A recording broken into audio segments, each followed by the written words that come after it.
esqueço, tá vendo? Felipe. Aí, tá vendo? Está no ar Papo de Subúrbio, um local onde a cultura e a comunidade se encontram.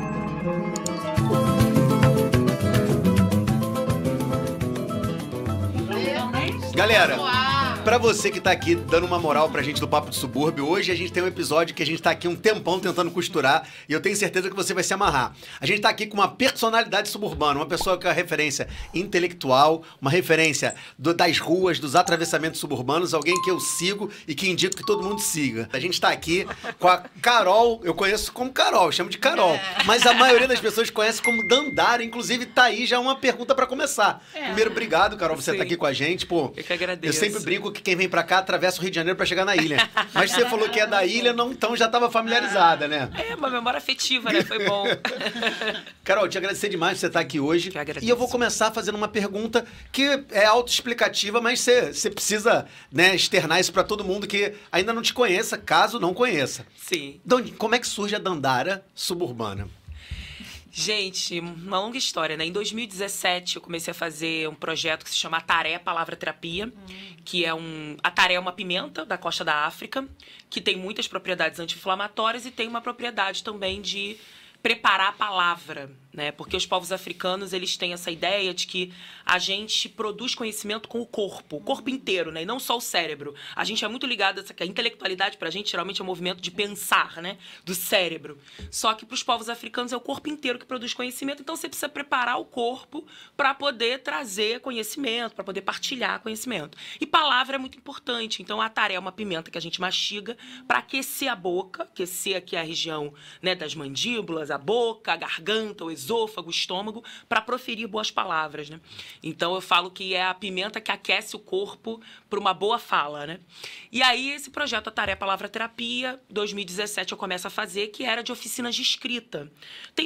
Hoje tem vários projetos, mas eu começo fazendo oficinas de escrita na sala da minha casa, para mulheres, né, muito no sentido de fortalecer esse lugar da escrita e da oralidade para as mulheres, que às vezes é desafiador, né? Pensar que a gente fica se sabotando, que a gente não escreve, ou que a gente, nessa questão da fala, da nossa fala, que é muito violentada e atravessada muitas vezes, né? Então tinha um grupo de mulheres refletindo sobre isso, a gente estava lá, né, na pós-graduação, na época eu estava fazendo um doutorado, e todos os atravessamentos que significa estar na universidade, começamos a fazer essas oficinas de escrita. E aí as mulheres começaram a me provocar, porque nas oficinas de escrita que eu faço são oficinas de escrita criativa. Então, eu foco muito em literatura negra, literatura feminina, literatura LGBT. Então, eu sempre fiz uma mandala de livros nas oficinas, que eu falo que é uma rodona, assim, um círculo com vários livros, autores e autoras. E a ideia é que a gente leia pessoas que são parecidas com a gente, para que a gente se reconheça naquela escrita, naquelas narrativas, naquela produção de imaginários e se veja no lugar também de protagonista da escrita da nossa própria história. E aí, naquele momento, eu tava lá, Conceição Evaristo, Elisa Lucinda, né, Lia Vieira. Foi quando? Em que época? 2017 que eu começo. Eu só fiquei com uma curiosidade, você falou assim, na época eu comecei a oficina na minha casa, você estava morando aonde, né? Nessa época eu morava na Tijuca. Eu já tinha saído da ilha, sim. tava na Tijuca. Que não se vê muito subúrbio, né, que acha que não é subúrbio, né? Mas eu tava lá na Tijuca. Eu já tinha saído daqui da ilha, eu saio da ilha quando os meus pais falecem, em 2017. Em 2016 meu pai faleceu, em 2017 minha mãe faleceu. Eu saio da ilha, né, muito por conta de estar perto desses pais mais idosos. Aí meus pais faleceram, eu falei, cara, preciso ir pra um lugar com uma mobilidade de transporte público urbano melhor, né? Então é por isso que eu saio da ilha. Aí vou pra Tijuca. Começo a fazer lá as oficinas na sala de casa e tal, juntando a mulherada. E aí eu ia apresentando essas autoras, autores, botava os livros. E aí começou a vir um questionamento, né? Toda vez que a gente se bota na roda para produzir alguma coisa, a gente também tem resposta. Essas respostas também nos mobilizam nas nossas próprias questões internas, né? E as mulheres começaram a falar, nossa, você apresenta tantas autoras aqui, tantos autores. Conceição Evaristo, na época, eu me lembro que tinha gente que nunca tinha ouvido falar. E a gente tá falando de ontem, né, gente? 2017. 8 anos, né? Eu acho que isso também é importante pra gente se situar, né? Que hoje a gente fala em Conceição Evaristo, quase todo mundo conhece Conceição Evaristo. Mas na época eu me lembro de autoras, escritoras dizendo assim, não sei quem é, né? Então esse crescimento da Conceição também, ele é muito repentino, muito tardio. Conceição já numa idade idosa, né? Mas na época as pessoas, caramba, Conceição, tal, que é fantástica, né? E aí as mulheres começaram a falar, tá, mas cadê o seu?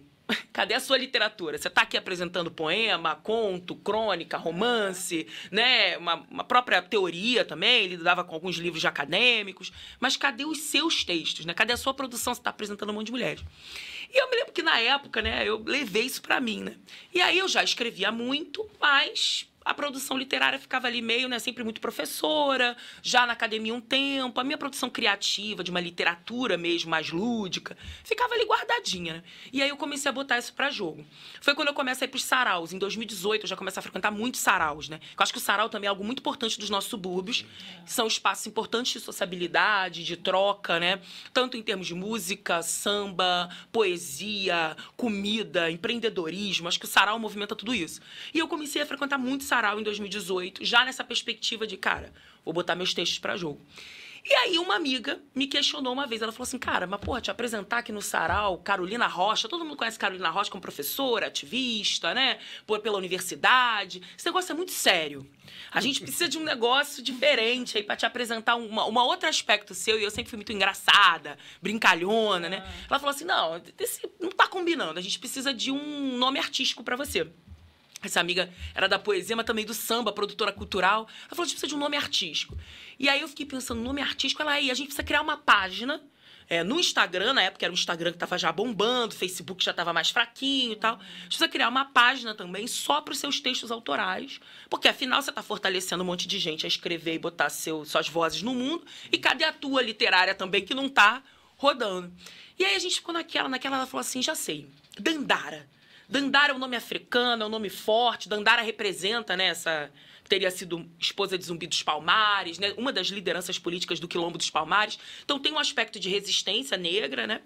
E ao mesmo tempo ela falou assim, tá, mas Dandara também fica muito sério, porque aí também tinha um incômodo nosso, que é muitas vezes, como esses símbolos de cultura negra, né, eles acabam ficando num lugar muito deificado, assim, muito, ou a guerreira, ou um deus, uma deusa, acaba ficando num lugar muito distante da gente, né, muito distante, assim, do cotidiano, da vida, né, da vida da rua, né. Então, tipo, se a gente pensa os Zumbi dos Palmares, tem uma imponência, né, se falar de zumbi, né, Dandara dos Palmares, né. E aí eu sempre fiquei pensando assim, pô, isso tem um perigo, né? Tem um risco nisso aí, né? Que às vezes a gente coloca essas personalidades, essas pessoas num lugar muito... um lugar grande, sem dúvidas, com uma representatividade, uma importância política grande, né? Mas a gente esquece que são pessoas comuns, né? Que são pessoas humanas, que são pessoas que estão ali correndo, batalhando a vida. Então, Suburbana veio muito nesse sentido, que ela falou assim, Dandara Suburbana. Que é pra gente dizer que Dandara não é só a guerreira de punho cerrado, que tá na luta política, que vai pro fronte, que vai pra rua, que lidera comunidades, né? Mas Dandara é a mulher que tá ali comprando pão na padaria, que tá no baile funk, que tá na roda de samba, que tá beijando na boca, que tá cozinhando. E na época eu tinha muito uma perspectiva, quando eu começo a botar essa literatura pro mundo, eu tinha uma literatura erótica. E eu me lembro que na época eu fui muito criticada por isso, né? As pessoas dizem, você vai destruir sua carreira acadêmica, você vai destruir sua carreira na docência. Sério? Sim, gente, sim.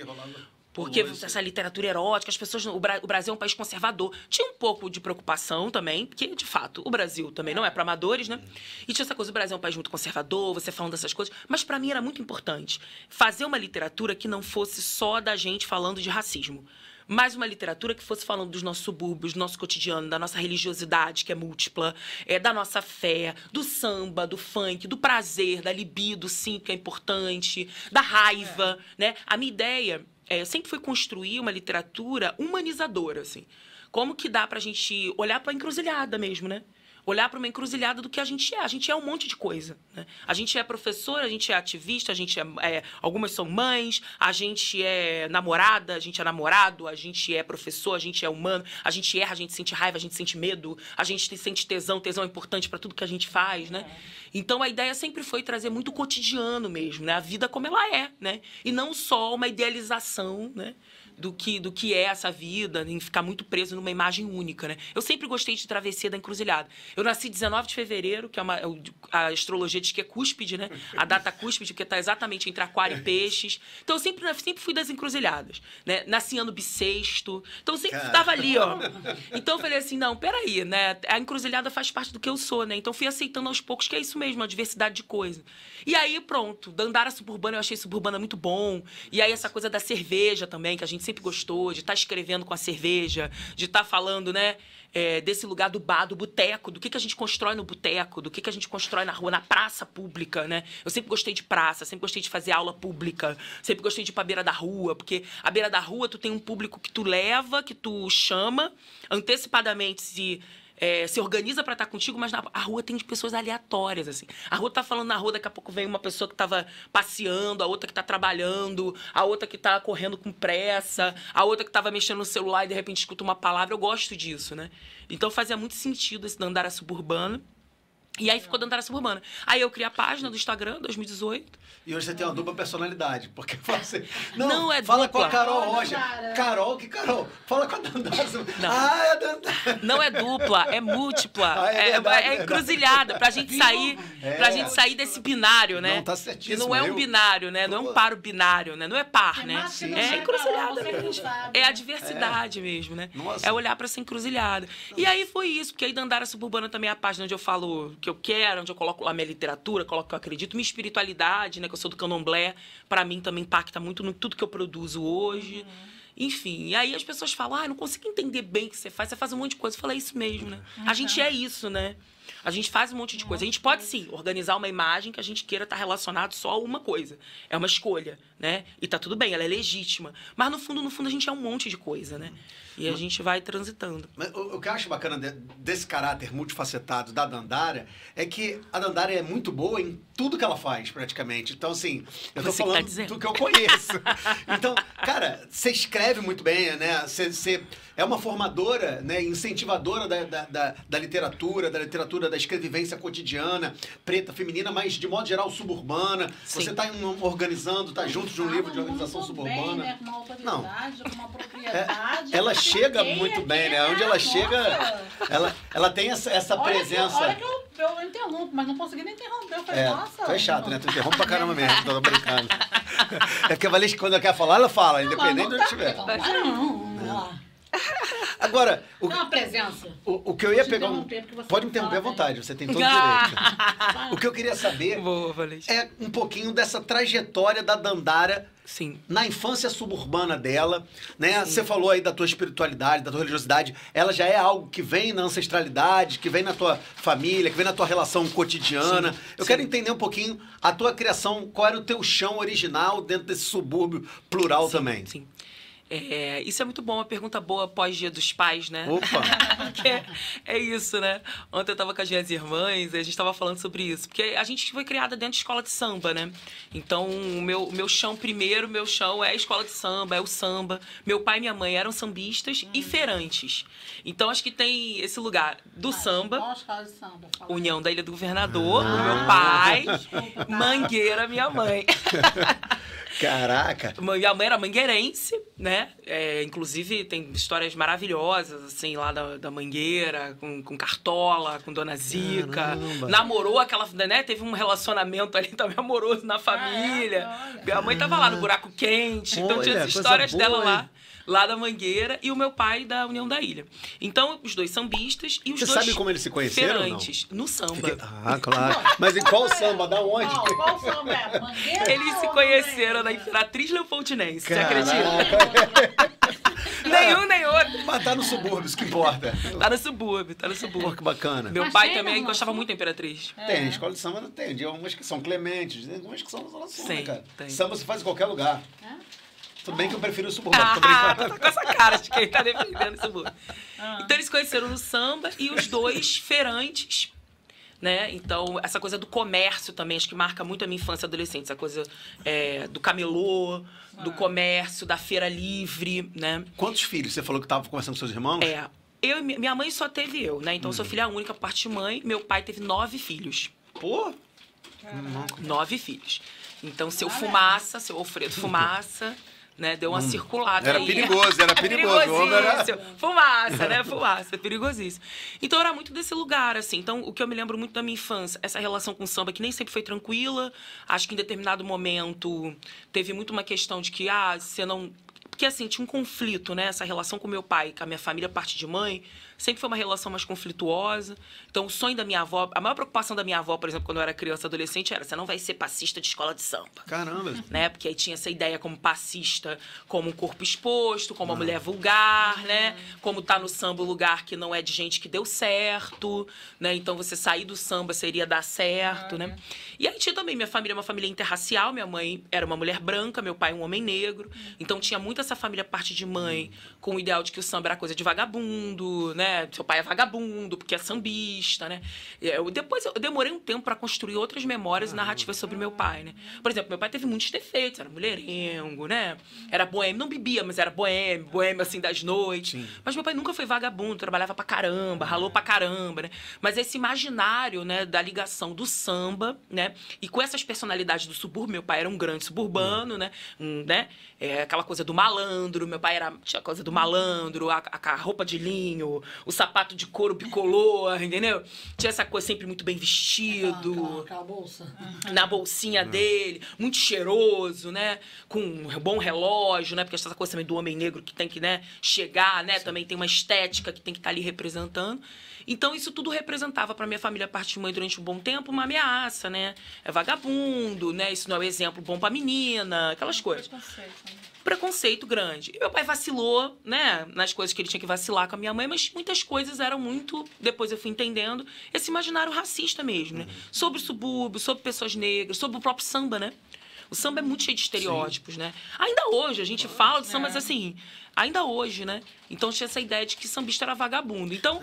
O próprio fato de você classificar a pessoa como sambista, não como músico, não como um grande compositor... Exato. Ele é sambista. Tem um quê de reducionismo nessa perspectiva. Total. O samba não é uma coisa séria. Não é sério. Tanto é que eu tive uma época da minha adolescência, por exemplo, que eu fui pro rock. Ontem minhas irmãs estavam lembrando disso. Ela falou: tu foi roqueira, né? Tu lembra? Porque hoje eu sou apaixonada por samba, mas eu fui pro rock. E eu fui pro rock muito desse lugar de uma legitimação, entendeu? O rock dá mais legitimidade. Rock o quê também? preto, né? Hoje a gente sabe disso, né? Que esse rock também com toda uma origem, uma estética, enfim. Mas eu tava querendo me afastar de alguma maneira desse lugar que era do samba, da escola de samba, enfim. Mas fui criada lá. Esse lugar da feira e do comércio, muito importante também, o comércio de rua, feira de rua, camelô, né? Que foi muito importante do meu pai e da minha mãe também pra minha vida. Eu comecei a vender coisa com 8 anos de idade. E eles, a barraca deles era de quê? O comércio deles? O meu pai começou com barraca de laranja, em Feira Livre. Depois da laranja, ele teve uma sacada, né? Aí um cara genial também. Qual é a sacada? Não tinha ovo de galinha, na Feira Livre. Feira vendia só fruta, legume e verdura, né? É importante dizer isso, que hoje a gente tem feira vendendo tudo, né? Ontem eu tava na Feira da Glória, por exemplo, né? Vendia tudo. Mas a própria Feira do Cacuia, se a gente for aqui pra Ilha do Governador mesmo, na Feira do Cacuia a gente tem tudo. Tem a barraca da roupa, tem a barraca da Natura, tem a barraca do peixe, tem a barraca da carne, mas a feira antigamente não, assim, a feira era muito mais limitada. Aí meu pai começou a botar ovos na Feira Livre. Só que se explodiu. Né?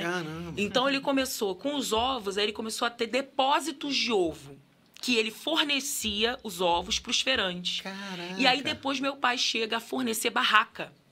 Meu pai vai ter uma estrutura de fornecer barraca. Depois, fornece o ponto. Então, por exemplo, essa feira do Cocotá, aqui na Ilha do Governador, que é uma feira enorme ali, né? Que fica no aterro, né?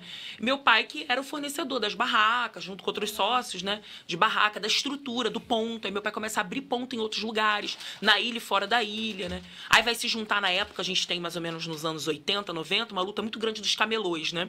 Que os camelôs estão se fortalecendo muito contra a ofensiva da Guarda Municipal, do próprio Rapa, né? Então a gente tem um movimento importante mesmo, inclusive passando pelo movimento negro, que é lutar pelos camelôs, e meu pai tá dentro dessa perspectiva também. Meu pai foi da rua a vida inteira, né? Meu pai morou na rua, foi uma pessoa em situação de rua, né? Menino de rua. Morava fugiu de casa por causa da violência doméstica. Aí, fugindo de casa, porque o pai batia muito na mãe, foi morar na rua, com 11 anos de idade. Qual é o nome do seu pai mesmo? Alfredo Fumaça. Alfredo Fumaça. O vulgo, sim, né? O apelido, era Fumaça. Mas depois ele incorpora isso no nome, né? Porque ele só era Fumaça. Alfredo, ninguém sabia que era Alfredo. Alfredo é até coisa sinuosa, né? Alfredo me lembra meio aristocrático, um nome meio aristocrático, assim, né? É isso, Alfredo. Mas aí tu tá falando que ele é malandro, pelo que tu tá falando, o malandro dele foram o que ele foi aprendendo na rua, né? Exatamente. Dele foi viver, né? A malandragem dele foi aprendendo na rua. Como é que ele passava pelos problemas com o que ele tinha. Com o que ele tinha. Caraca. Aí depois ele vai pro exército, que é um caminho também muito comum de homens negros, assim, sai da rua, meu pai se alista, vai pro exército, vai pra Brasília, construir Brasília. Caramba. Aí ele foge de novo, era nego fujão. Ele foge de casa, ele foge da rua, depois ele foge do exército, porque ele disse que lá em Brasília muita gente morreu, né? Muitos meninos morreram, assim, que não tinha estrutura nenhuma, não tinha aparelho de proteção. Então eram colocados lá para construir, né? E morriam. Então ele sempre falou isso, que Brasília era construída em cima de corpos negros, em maioria, pobres, né? E suburbanos, né? Que era o pessoal de todos os cantos do Brasil que iam para lá e que acabavam morrendo. Aí fugiu do exército. Aí ele vai, volta, que é aquele onde ele se conecta com a escola de samba, né? Que aí ele vai pro samba, eu falo que só do samba que ele não fugiu, porque o samba ele ficou, né? Aí ele gostou, né? tava construindo o primeiro barracão da ilha, ele constrói o primeiro barracão da ilha aqui. E quando ele tava trabalhando no samba, ele tava também na feira, ou não? Sim, ele já estava na feira antes. Quando estava na rua, quando morava na rua, ele disse que uma das formas de ganhar dinheiro era, às vezes, carregar caixa para feirante, ganhar um dinheirinho. Trabalhava também muito em boleia de caminhão, né? Ajudando a carregar, descarregando, engraxate, né? Fazer vários trabalhos, assim, na rua, né? Vários bicos na rua. Quando ele vai para Brasília, quando ele volta para um senhor que ele já conhecia, que ele foi muito grato o resto da vida, que era esse senhor que trabalhava em feira. Aí ele começa ajudante desse senhor, depois ele começa até a barraca de laranja, depois bota o ovo e vai, né, crescendo. E você já pegou na época da barraca de laranja? Não. Eu já, quando eu nasci, né, meu irmão mais velho tem mais de 50 anos, né? Então a gente tem, esses 9 filhos são de gerações muito diferentes também, né? Quando eu nasci, eu tenho 36 anos, eles já estavam com ovo. Ah, tá. Já estava com depósito de ovo. O que eu peguei mais, assim, da minha infância e adolescência foi ele já fornecendo as barracas. Que já era a questão da estrutura da barraca, dos pontos de feira, né? E aí vai agregando o pessoal. Desculpa até te cortar, mas é impressionante, Não, porque também traz uma memória afetiva muito significativa, porque a casa em que eu cresci na Rua Cruz de Souza, a Rua Cruz de Souza é uma rua de feira aos sábados. Sim. E era impressionante, porque assim, na época, não tinha... Não, hoje tá frio, bem, tá frio. Hoje botaram o ar mesmo, a manutenção foi boa aqui, ó. Aquele abraço pra galera da manutenção do ar-condicionado, deixou o ar-condicionado em dia. Se quiser, pode aumentar ele, não tem problema, deixar mais quente. Tá bom aí pra vocês? Tá. Olha, aproveitar que a gente está aqui com a Thay, com o Racine, com o meu filho Miguel. Se estiverem ouvindo um barulhinho de biscoito, é que ele não teve aula hoje, tá aqui comendo um biscoitinho aqui no estúdio com a gente. Mas... Falta uns 24 temperaturas. Thay, você que tava querendo um solzinho lá fora, tá frio aqui? Fala a verdade. Mais ou menos. Pode dar uma esquentada, né? Pô, tá. Bota um... É porque semana passada a gente tá... Foi um calor. Não, semana passada foi o perrengue do calor, né? Essa semana é do frio. Assim, Mas tá? deixa eu voltar que eu quero aproveitar aqui, mas eu só quero falar uma coisa que eu achava interessante. Cruz de Souza, na Rua Cruz de Souza. Porque eu achava impressionante a relação que a gente estabelecia com os feirantes, porque muitos deles tinham barraca própria, porque não queriam alugar, só que não podiam transportar, não tinham meio de transportar. Então, minha avó, outros vizinhos da rua, cediam espaço no quintal para ele colocar. Só que não cobrava, então em troca sempre tinha um pedação de cuscuz, um pedaço de peixe, né? E o que eu acho bacana que você falou, e eu não tinha feito uma associação até agora com isso, a minha rua tinha uma granja. Você chegava lá, pedia pro cara... Uma granja não, um aviário. Um aviário. Você pedia pro cara matar, né? E ele vendia ovo. Então, na feira da Cruz de Souza não tinha barraca de ovo. Só que ela fechou. Sim. E aí você falou, fiquei pensando, depois que fechou, isso no final dos anos 80, por isso dos anos 90, começou a ter barraca de ovo. Agora que eu falei. Você falou, eu falei, caraca, será que... Meu pai, com certeza. Pode ser, que a gente tem uma relação aí nesses subúrbios. Mas você cresce, né, nesse ambiente ou não? Isso que você falou é fundamental, porque eu tava até outro dia falando com Tayane, né, que é minha namorada, pra quem tá assistindo a gente, falando pra ela que eu passei a infância. Taia. É porque eu fiquei meio de raiva. Eu errei 3 vezes o nome, eu falei, não, vou falar, Taia é mais fácil. Desculpa, eu que não posso errar, né, Rafa? Não, aí... Você tá liberada. Aí Mas eu passei a infância comendo muita fruta. Mas Taia é suburbana? Taia. E aí, Taia? Eu sou do centro do Rio. Centro? Centro. Santo Cristo. Samba do Pinto. Mas tem uma relação boa com o subúrbio, né? Muito mais. Muito mais que a Zona Sul. Com certeza. Falando que não tem que errar, lembra de uma história aqui. Meu Deus, fala. A mãe, tia da minha amiga, tentando, né, falar com a namorada do sobrinho dela, ela falou assim, ai, Flávia, ele não para de falar de você, eu não para. Ai, Flávia pra quê? Flávia pra lá, Flávia pra quê? Que beleza, hein? Todo mundo assim, por que você tentou? Eles estão juntos até hoje? Provavelmente não, né? Eu falei, nossa. E a menina também não falou nada. Que eu falava, não, tia Flávia não, você confundia. Flávia foi a outra. Eu nem falava, ela queria agradar, a menina achou que o nome dela era Flávia, não sei de onde tirou isso. Agora eu quero gente. saber o que você tava falando pra Thay sobre as feiras. Que eu comia muita fruta. Falando pra ela que a gente ganhava. Porque os feirantes têm uma solidariedade, um cooperativismo Sim. muito grande, né? Eu falo que a feira, eu brinco que a feira é o mercado de Exu, né? Trazendo para as tradições de matriz africana. E existem muitas trocas, então todo mundo troca, né? Então um vende fruta, o outro vende legume, aí um troca a fruta pelo legume, um tá com cuscuz. Então eu passei a infância toda comendo muita fruta, muito legume, muita verdura, porque a gente ganhava muita coisa. E depois, quando meu pai foi pra feira, que aí já não era mais feira livre de comida, né? Mas depois ele começa a montar as feiras que a gente conhece hoje, que antigamente era feirinha de artesanato. Hoje não é só artesanato, que é a feira que vende roupa. Tipo, a gente fala que é shopping a céu aberto. Os nossos shoppings a céu aberto. Que aí ele começa a montar esse tipo de feira, que também foi pioneiro nisso, que a gente não tinha, que era a feira com roupa, calçado, bolsa, maquiagem, e que tinha uma praça de alimentação. Mas a praça de alimentação de comida, que já fazia comida ali na hora. E eu passei a minha infância inteira e adolescência. Gente, eu ganhava muita roupa. Era isso, né?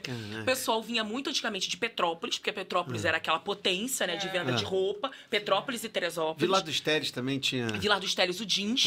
Minha mãe vendia Eu jeans, lembro por de exemplo. minha mãe também comprava pra vender. A gente ia pra Vilar dos Teles com bolsão, aqueles bolsão de viagem, eu e minha mãe de ônibus, e a ilha, né, indo pra lá pra Caxias de ônibus, pra comprar jeans. Minha mãe revendia de porta em porta também jeans. E aí o pessoal vinha, Vilar dos Teles, Petrópolis, Teresópolis, tudo pra cá, de Bangu também, que tinha muita fábrica, tudo pra vender as coisas nas feiras, né? Então eu ganhava muita coisa, que eu queria agradar minha mãe, meu pai, né? Minha mãe também era muito simpática, meu pai e minha mãe nem eram mais casados, mas eles continuaram amigos e trabalhando juntos. Tiveram uma boa relação. No início, não. Depois, sim. A gente se separaram, eu tinha 2 aninhos de idade. Caramba. Então, dos meus 2 até os 10 anos, meu pai deu uma sumida, ficou revoltado que minha mãe quis se divorciar. Essa relação foi bem ruim. Então, até que eu fui efetivamente conviver com meu pai mesmo, eu tinha 10 anos de idade. 10 para 11 anos. Mas aí depois, quando voltaram a se falar, também voltaram a ser amigos e a trabalhar juntos. Eles sempre trabalharam muito bem juntos, né? Então, minha mãe era muito conhecida e minha mãe era muito generosa, muito gente boa. Então, minha mãe ganhava muita coisa. Aí todo mundo queria agradar minha mãe, fazia o quê? Ah, leva roupinha pra Carol, leva não sei o que pra Carol. Então eu era a rainha das roupinhas. Leva comida, roupa perfeita, né? Nessa fase, mais ou menos, dos 11 anos. Até os 10, a gente passou um aperto sinistro, assim, de grana, de roupa, de comida, até umas privações meio sérias, assim, que foi esse período. Mas dos 11 até os, sei lá, 20 e tantos anos, que foi que minha mãe trabalhou em feira, a rainha da roupa. Criança, você tinha esse contato com a escrita já ou não? Muito, sim. Já tinha. Sim. Porque o que acontece? Eu era muito tímida, né? Eu fico dizendo que hoje eu fico lendo isso com outro aspecto, né? Pensando também que são as violências que a gente sofre, o racismo, essa coisa de não conviver com meu pai, demorar muito tempo para conviver com meu pai com 10, 11 anos, me fez durante muito tempo não ter uma referência, inclusive, de pessoa preta, né? Na família. Então, eu me lembro que eu tinha uma dor, por exemplo, minha mãe andava com ultrassonografia. Minha mãe era branca de olho verde, gente. Era branca, olho verde, cabelo louro, original, entendeu? Minha mãe era muito branca. Então, minha mãe tinha uma dor que era essa de eu achar que não era filha dela. Porque não tinha uma convivência com pessoas negras na minha família que eu pudesse me identificar. Então, minha mãe, por exemplo, criou um conto pra mim, quando eu era criança, que é a coisa mais linda. Ela criou? Ela criou, que era dizendo que ela queria, que eu queria entender, e aí criança mesmo, 4 aninhos, 5 aninhos, eu queria entender como que eu era filha dela. Porque as pessoas também são perversas, né? Então, tipo assim, a gente ia em parquinho de diversão, a pessoa fala, onde você adotou esse bebê lindo? Ninguém achava que eu era filha da minha mãe, que eu era preta, minha mãe muito branca. Onde você adotou? Ninguém pensava na possibilidade de um relacionamento interracial. A minha mãe falava isso, que quando ela namorava meu pai, o apelido deles era Xuxa e Pelé. Porque o único casal interracial conhecido, famoso, era Xuxa e o Pelé. Então minha mãe era Xuxa, meu pai o Pelé, era assim que as pessoas chamavam. Então era algo muito incomum, né? As pessoas com muito preconceito ainda tem hoje, mas acho que ainda é maior. Então, onde você adotou essa criança? E aí, quando eu fui pra escola, eu comecei a trazer isso. Tá todo mundo perguntando pelo meu pai, ninguém via meu pai, perguntando onde eu adotei, dizendo que eu não sou sua filha. Aí minha mãe andava com a ultrassonografia pra provar que eu era filha. Mas ela criou uma história lúdica maravilhosa, que depois eu escrevi em conto, que a minha mãe tinha muita sardinha. Muita sardinha. Pegava muito sol e tinha aquelas pintinhas, aquelas sardinhas no corpo. E aí eu olhei pra minha mãe e aí eu ficava contando. Criança, né? Contando a sardinha. Minha mãe contou a história que eu era, na verdade, uma pintinha. E aí ela contou essa história pra mim. Ela falou, tá vendo? Você é minha filha, assim. Você é uma pintinha que descolou do corpo. E aí, por isso que você é pretinha, porque você é uma pintinha, né? Então, era pintinha preta. Que ela falava, você é minha pintinha preta, você descolou, que eu adorava as sardinhas, né? Aí, quando criança, eu tinha aquela coisa, crianças pretas têm muito isso, né? De querer ter sardinha, né? Porque era, acho que, os desenhos animados e tal, tinha muito esse imaginário. Tinha muito esse imaginário, então a gente queria, né? E era uma estética também muito europeia, né? Que não era uma estética também brasileira. Então a gente queria ter. Aí minha mãe falava, não, mas você é uma pintinha. Você se descolou de mim, você é parte de mim, só que você é uma pintinha, tá tudo bem ser diferente. Minha mãe sempre foi muito boa nisso, assim. Mas não basta a mãe, né? Tem toda uma sociedade, a escola é um lugar também de muita reprodução de violência. Você estava onde nesse mundo?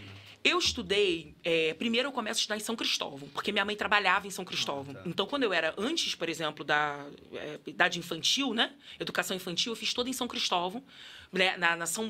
Acho que era Rua São Roque, se eu não me engano. Porque minha mãe trabalhava ali, minha mãe ia pro trabalho e me deixava na creche, e depois eu fiz educação infantil lá. Aqui, né, na Ilha do Governador, eu estudei na Escola Municipal Rodrigo Otávio, que é uma escola que fica no Moneró, que é um bairro ali perto do shopping, né, do Plaza Shopping. E aí eu estudo lá até a 4ª série. Na 4ª série eu começo a estudar para fazer prova, porque minha mãe queria que eu fizesse um colégio maior, um outro colégio, tivesse uma outra oportunidade de estudo. E aí eu passo pro Pedro II. Aí eu estudo no Pedro II. Qual unidade? São Cristóvão. São Cristóvão. Aí eu volto pra... São Cristóvão também tem o subúrbio de São Você Cristóvão, também foi tem de tudo a São ver com a Cristóvão, minha né? vida. Pedro II, São Cristóvão. Tudo a ver com a minha vida. São Cristóvão é muito presente também na minha infância e adolescência, porque minha mãe trabalhava em São Cristóvão. Eu fiz educação infantil em São Cristóvão, depois eu volto pro Pedro II. Aí eu fico no Pedro II da 5ª série até o 3º ano do ensino médio. Caramba, Então eu que fico bacana. todo esse tempo escolar lá no Pedro E ali II. que tu tem um contato? Não, aí o que acontece? Quando eu fui alfabetizada... Ah, cara, achou que tinha matado a Quando eu charada. fui alfabetizada, com 6 anos de idade, quando eu fui alfabetizada, a minha mãe começou a perceber que eu tinha muita dificuldade de fala. Eu tinha muita dificuldade de falar, eu era muito tímida, eu ficava muito de cabeça baixa, então eu não tinha dificuldade de me expressar. Então minha mãe começou a perceber que eu desenhava muito. Hoje, nas oficinas de escrita que eu faço, eu falo assim, gente, vamos tirar a escrita do pedestal, né? Porque parece que a escrita tá num pedestal, mas eu falo, escrita é desenho. Quando a gente tá sendo alfabetizado, a gente vai desenhando as letras. Por isso que a gente faz caligrafia, né? A, B, né? E eu desenhava muito. Então, minha mãe... Desenhava muito. E eu ficava muito tempo desenhando. Era aquela criança que ficava horas ali desenhando. E minha mãe começa a estimular que eu desenhe pra contar o que eu tava sentindo, como foi a minha vida, né? Tipo assim, como é que foi seu dia na escola? Como eu não falava muito fechado, então desenha.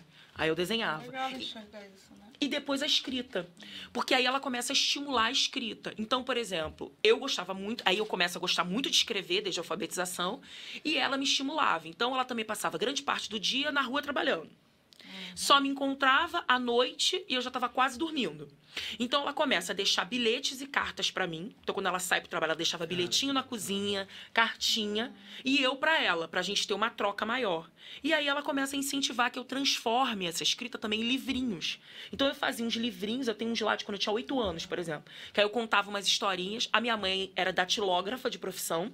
Trabalhou muito tempo com venda, comércio, fez faxina, fez de tudo. Mas era datilógrafa. Minha mãe tinha máquina de escrever. Ela datilografava as minhas historinhas. Aí comprava cartolina colorida, grampeava, fazia livrinho. Eu fazia as capas, porque eu desenhava. Aí eu fico brincando que eu era ilustradora, escritora, editora. Hoje em dia eu não sei desenhar nem um palitinho. Mas fazia as capinhas. Então eu fui fazendo vários livrinhos com esse estímulo dela. Você tem esses livrinhos? Tenho esses livrinhos até hoje. Ela também... Aí teve uma época que comecei a desenhar em parede, né? Criança também tem essas coisas, né? Aí eu me lembro que ela ficava muito pé da vida. Que eu desenhava em parede. Aí ela começou a comprar papel pardo. Aí, hoje em dia, tem já pronto pra comprar, né? Uns rolões de papel que a gente bota no quarto da criança, vai puxando a criança. Sim. Antigamente não tinha isso. Aí ela que começou a fazer os rolos de papel pardo. Aí ela pegou um barbante, um arame, botou na parede e aí eu puxava. Que aí eu ia desenhando, aí eu tinha uma parede do quarto que era só os meus desenhos, as minhas escritas, ela expunha. Então ela começou a incentivar muito esse lugar da escrita. E aí eu comecei a escrever, eu escrevia muita poesia, assim, dos meus 8 anos de idade. A primeira poesia que eu tenho, que eu guardei, que tem lá, é dos 8 anos de idade, que foi pra minha mãe. Dos 8 até os 16 anos de idade eu escrevia muita poesia, muito conto. Então, esse lugar da escrita era muito confortável para mim, da literatura, dos diários, né? Que aí as meninas sempre recebiam um diário. Então, eu tinha essa coisa dos diários, eu tinha vários diários, né? E, ao mesmo tempo, a minha mãe também tinha muita dificuldade de algumas conversas comigo. Principalmente as mais difíceis. Ela escrevia. Então, meio que a gente partilhava esse amor pela escrita. Exemplo o quê? O mais difícil que tu fala? Por exemplo, a questão do preconceito racial, Ah, tá. que era muito difícil, inclusive dentro da nossa própria família, né? Então, eu tive tia, por exemplo, que eu ia pra casa dela, botava pregador de roupa no meu nariz, que era pro nariz afinar. Porque o nariz não podia ser largo, entendeu? Tinha uma tia que me mandava pra praia. Quando eu ia pra praia com ela e com as minhas primas, ela botava uma capa de chuva preta. Porque preto não podia ficar mar preto pegando sol. Então, tinha umas coisas muito agressivas. Talvez essa tua introspecção, né, deve ter sido, foi por causa disso. Total, Exato. total. Isso que eu falo. Eu dizia que eu era tímida, né? Ah, é tímida, criança tímida. Desde da família já vinha, né? Sim, e não Imagina tinha na essa escola, convivência com o né? pai. Não tinha essa convivência com uma família preta. Não tinha essa referência, né? E quando você teve essa referência, mudou?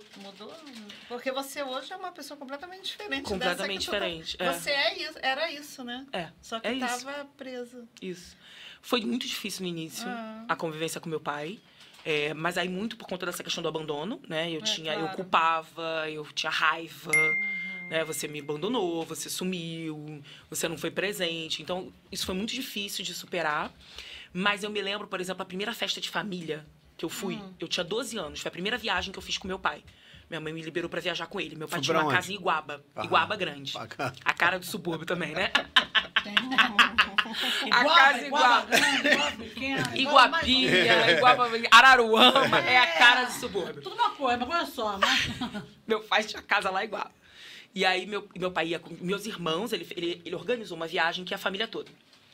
E aí, engraçado, eu tinha convivência com as minhas irmãs, mesmo antes do meu pai. Minha mãe tentava, era pontual, mas eu tinha uma convivência. Minha irmã mais velha, por exemplo, agora tá com 46 anos, vai me matar vendo esse episódio, que ela não fala a idade dela. Ontem foi uma briga, eu falando, pô, vamos fazer um vídeo de Santa Melanina, né? Minha irmã é preta bem retinta, não tem uma marca de expressão, gente, não tem uma ruga naquele rosto, 46 anos já. Eu falei, ela, não, mas aí eu tenho 36. Eu falei, cara, tu é minha gêmea, tem alguma coisa errada. 46 anos. Então, minha irmã era mais velha, e minha irmã tinha essa coisa. Minha irmã, apesar dessa época dela tinha uns 20 anos, né? Minha irmã tinha essa coisa de, tipo, cara, deixa eu ver a Carol. Mas era muito pontual. Aí meu pai organiza essa viagem quando eu tinha 12 anos, pra conhecer a família. Você era caçula? Lembro. Não. Eu não sou a caçula. Porque meu pai teve uma filha depois. Mas nessa época eu era a caçula. Eu era uma das caçulas, né? Tinha uma mais nova, mas eu era a caçula. Tinha a Amanda, minha irmã, é 2 anos mais nova que eu. Inclusive, né, meu pai aí, ó. Sem comentários, fecha a régua, volta com ele. Mas eu era uma das caçulas, assim, comparado aos meus irmãos mais velhos. Meus irmãos bem mais velhos, né? 46, 43, 50. Então eu era... Aí ele preparou essa viagem pra você, pra tentar... E aí eu me lembro que a primeira sensação que eu tive, assim, de festa, Porque minha família, apesar de pele clara, branca, minha família era família pobre, né? De trabalhador, todo mundo classe trabalhadora e tal. Mas não tinha essa referência racializada. E eu me lembro de chegar, assim, no quintal da casa de Iguala e não tinha... Todo mundo era preto, né? E aí, porque a única esposa branca do meu pai foi minha mãe. Então, eu sou a mais clara dos meus irmãos. Todos os meus irmãos são pretos mais retintos, né? Então, aquela família toda... Eu me lembro de sensação de olhar aquilo e me sentir tão à vontade, assim. Que era a sensação de existir, é o meu quintal. Porque eu nunca tive essa sensação com a minha família parte de mãe. Apesar de, obviamente, tinha tia, né, preconceituosa pra caramba, né? Babaca, né? Mas tinham tias maravilhosas também. Minha mãe, eram 4 filhas, né? Então, minha tia a irmã mais nova da minha mãe, minha tia Inês, sempre foi muito carinhosa. Eu sempre fiquei muito na casa dela, a gente sempre conviveu junto. Então, tinha de tudo na família, né? Como toda família. Violência, afeto, amor, tudo ali junto. Mas eu nunca tinha tido aquela sensação de pertencimento. Legal. E eu me lembro que aquilo foi uma coisa louca. Eu vendo aquelas crianças correndo tudo preta, todo mundo preto, né? E aquela... Devia até ter gente que não era preto, mas assim, aquilo me chamava tanta atenção que eu falava que todo mundo é igual. E a coisa da beleza, né? De conseguir se ver bonita. Então eu me lembro de umas imagens de infância que são as minhas irmãs, eu tava falando isso com elas. As minhas irmãs usavam trança desde quando trança não era moda.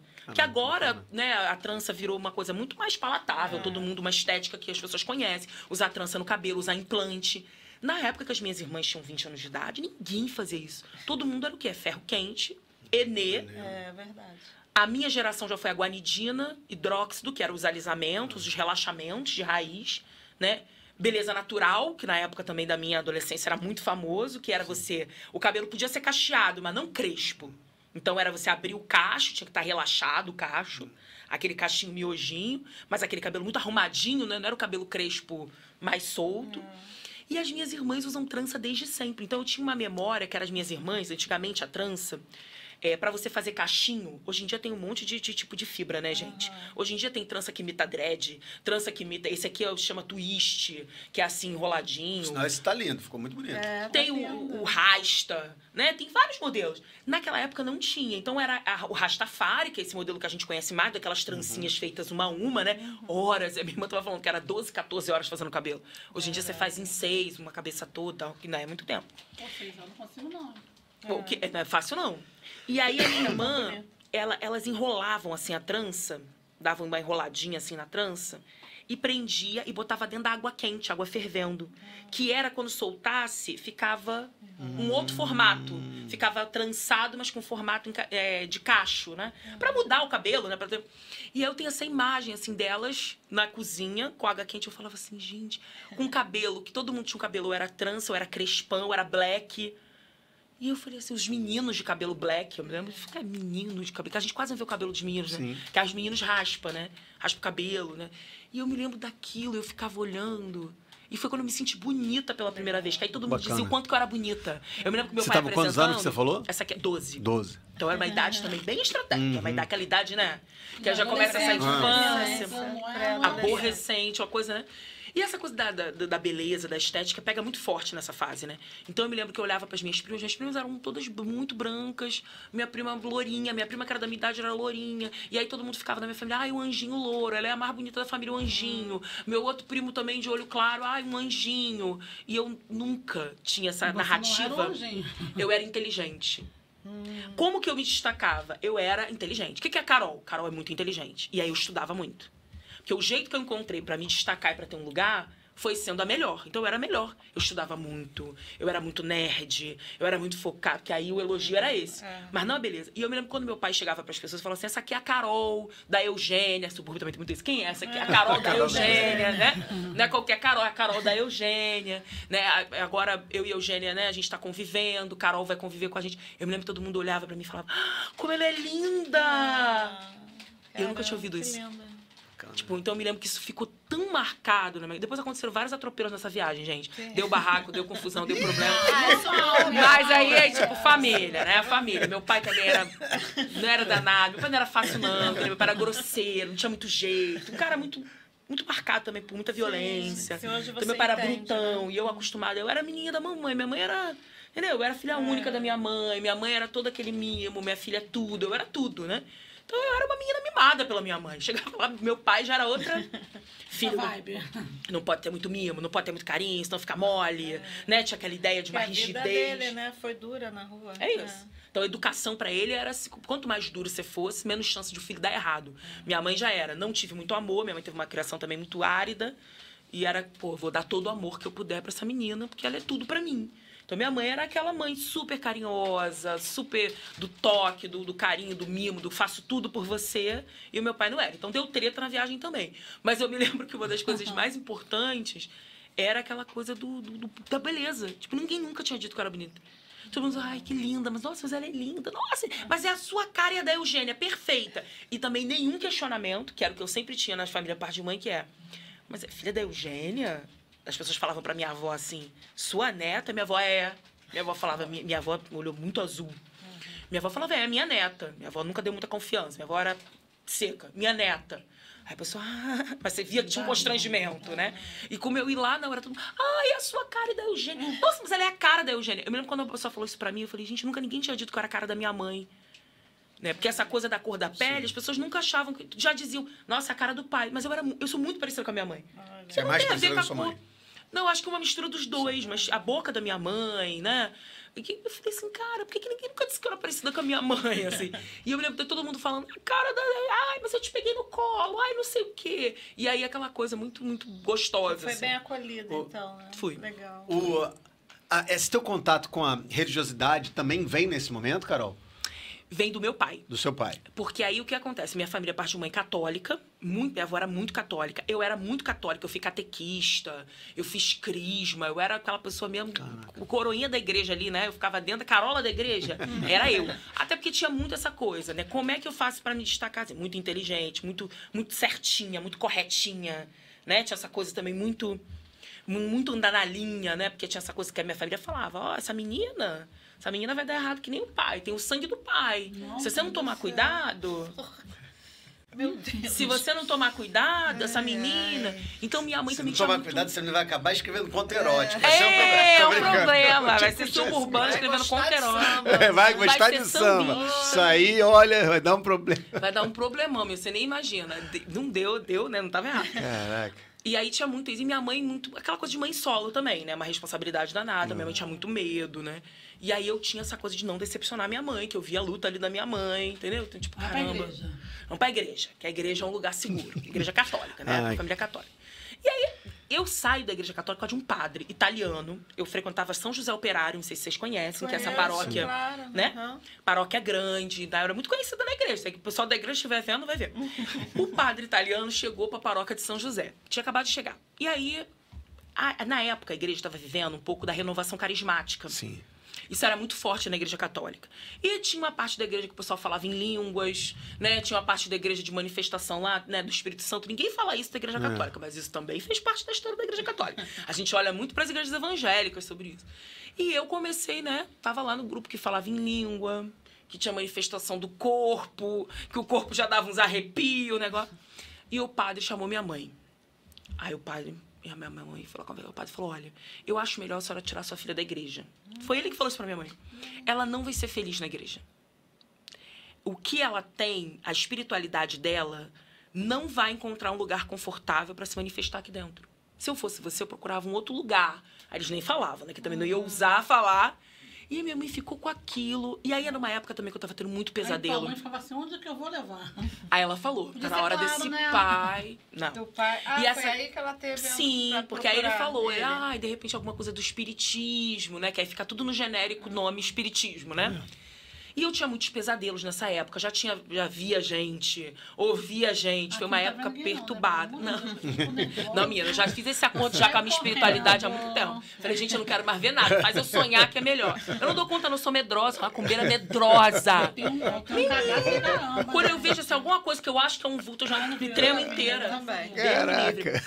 Mas Eu só me sinto segura tampando meus pés e minha cabeça. Minha cabeça é o ouvido que você tá falando. Ouvido e meus pés. Mas você sabe que quando tem medo assim é porque, né? Mas tudo bem, deixa pra lá. Não quero causar esse gatilho. Assim com meu pé coberto.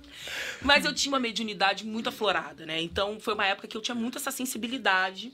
Desde criança eu tinha. Mas aí a coisa da igreja, você vai aprendendo, Mas né? você teve esse entendimento também? Você já tinha esse entendimento de que... Não. Eu achava que era coisa do diabo, né? Se eu tava vendo alguma coisa que era o diabo, eu rezava, fazia o Padre Nosso, a cruz. Eu achava que era uma coisa errada. Eu não achava que isso era normal. Então, isso foi pra mim uma guerra na minha vida. Era uma guerra interna, né? E aí e a Igreja Católica foi muito importante na minha vida. Assim, preciso dizer isso, assim, porque... Na igreja eu encontrei uma familiar, que até eu reencontrar meu pai, foi a igreja que me deu uma tia, que era a Nossa Senhora Aparecida. A minha avó, eu sempre conto essa história, a minha avó era uma boa suburbana católica. Então minha avó tinha um altar em casa que tinha todo tipo de sorte de santos, né? Dentre eles, a maior era a Nossa Senhora Aparecida e a Anastácia. Então essa imagem de Nossa Senhora Aparecida e Anastácia... Elas mexiam uma comigo. referência. Só que eu sempre falo, a Anastácia ficava no quartinho de empregada de casa. Em casa tinha um quartinho de empregada. Não tinha empregada, mas tinha um quartinho de empregada. Que é essa divisão dos apartamentos de ter um quartinho lá, né? Que seria para empregada. A Anastácia ficava lá. Nossa Senhora Aparecida ficava no quarto da vovó. Sempre ficou. E era uma Nossa Senhora enorme. Minha avó era apaixonada por Nossa Senhora Aparecida. Quando eu era criança, foi esta mulher, esta santa que me salvou. Porque eu não tinha referência. Mas eu ficava olhando e falava, gente, ela é preta, porque ela é preta. Sim. E ela tinha uns anjinhos, assim, a maioria das imagens de Nossa Senhora Aparecida, ela tem uns anjinhos embaixo, que é a corte dela, né, celeste e tal. Os anjinhos é tudo pretinho. E eu me lembro que eu ficava assim, gente, eu sou uma anjinha de Nossa Senhora Aparecida. Que legal. Porque era uma referência. E a Anastácia, que eu achava esquisito, porque tinha aquela mordaça pra criança, aquilo era uma coisa meio, né? Mas que também era preta. Então tinha essas duas referências, né? Eu era muito devota de Maria, eu era muito devota de Nossa Senhora Aparecida. Meu pai era muito devoto de Nossa Senhora Aparecida. Meu pai era um macumbeiro católico e que também também ia na igreja. Católico. Meu pai era ecumênico, né? Meu pai, ele era a pessoa que gostava das religiões. E aí meu pai era muito... Depois eu fui várias vezes no santuário de Aparecida do Norte com o meu pai, porque meu pai era muito devoto. Meu pai ia todo ano, assim. E eu ficava pensando, gente, que sacada da igreja. Os santos negros são uma grande sacada da igreja católica.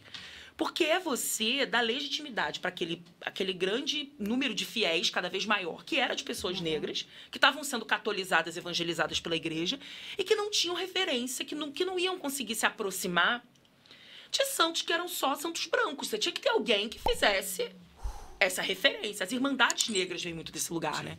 Então, tipo, essa Nossa Senhora Aparecida, pra mim, é um negócio impressionante, porque ela me deu um conforto na vida. E Cosme e Damião, que era outra coisa também, porque Cosme e Damião sempre teve aquela linha tênue. Cosme e Damião e São Jorge, né? É uma linha tênue, né? Do sagrado, do profano, da macumba com a igreja católica, né? Que é muito do nosso subúrbio. Então, minha avó era devota de São Cosme e Damião. E entregava doce, né, gente? Fazia doce de São Cosme e Damião. Então, essa coisa das memórias dos doces, meu pai também entregava muito doce, né? São Jorge, que aí era muito mais meu pai. Meu pai era muito devoto de São Jorge, né? Então, esse limiar. Quando eu tenho 17 anos, depois dessa confusão toda já, essa mediunidade aflorada, o padre dizendo pra minha mãe, ó, tem alguma coisa errada, minha mãe começa a perturbar meu pai. Fala, ó, cuidei dessa menina grande parte da vida, tu sumiu uma temporada aí, entendeu? Eu levei todos os BO, agora tá na tua hora, meu irmão. Ou tu vai assumir isso ou não vai. Porque minha mãe não tinha essa referência de terreiro, de espiritualidade. Eu começo frequentando o kardecismo. Tanto é que a minha primeira experiência não é com terreiro, é com kardecismo, que é um bem trajeto do católico. Sim. Vai pro católico, vai pro kardecismo, né? E ele que te levou? Não. Então, o kardecismo fui eu, que fui pesquisar. Tinha uma amiga na igreja que também frequentava o kardecismo, frequentava a igreja. Porque, gente, o nosso subúrbio, essa linha, esse limiar aí... É por isso que é bom. É católico, mas pula onda. E vai ali, né? Então, uma amiga da igreja que me levou nesse lugar, que era até na freguesia aqui, que era o MAP, Movimento de Amor a Próximo, um centro espírita que fica aqui na freguesia, na Ilha do Governador. E aí eu comecei a frequentar lá. Só que lá também foi muito difícil, né? Porque o kardecismo, gente, kardecismo, espiritismo também...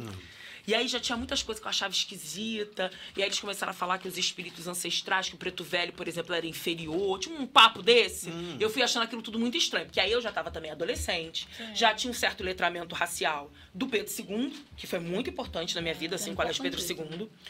Eu tive professores lá que falavam muito sobre questões raciais, assim. E agradeço muito por isso. Poucos professores negros, mas muito, assim, conscientes, né? Então já tinha esse letramento. Meu pai, que sempre foi militante. Então tinha essa coisa. Minha mãe, que foi dando o jeito dela também de se inteirar de tudo para poder me defender na vida. Eu era muito... Tinha muito essa postura combativa mesmo, né? Não vai, minha filha, não. Então ela também queria entender. E aí eu falei, não. Comecei a achar aquele papo esquisito. E aí meu pai me leva para jogar búzios pela primeira vez. Com uma amiga dele que era mãe de santo. Não foi nem a mãe de santo dele. Foi uma amiga dele, mãe de santo. Que ele achava ela muito generosa, muito legal. Eu era... Enfim, não entendia nada. Ele falou, não, acho que ela tem um perfil para a primeira entrada. E aí foi a primeira vez que eu fiz. Foi meu pai que me levou. Um jogo de... Vocês lembram de era terreiro? Você lembra? Lembro. Aqui no Jardim Guanabara. Caramba! Na Estrada da Bica.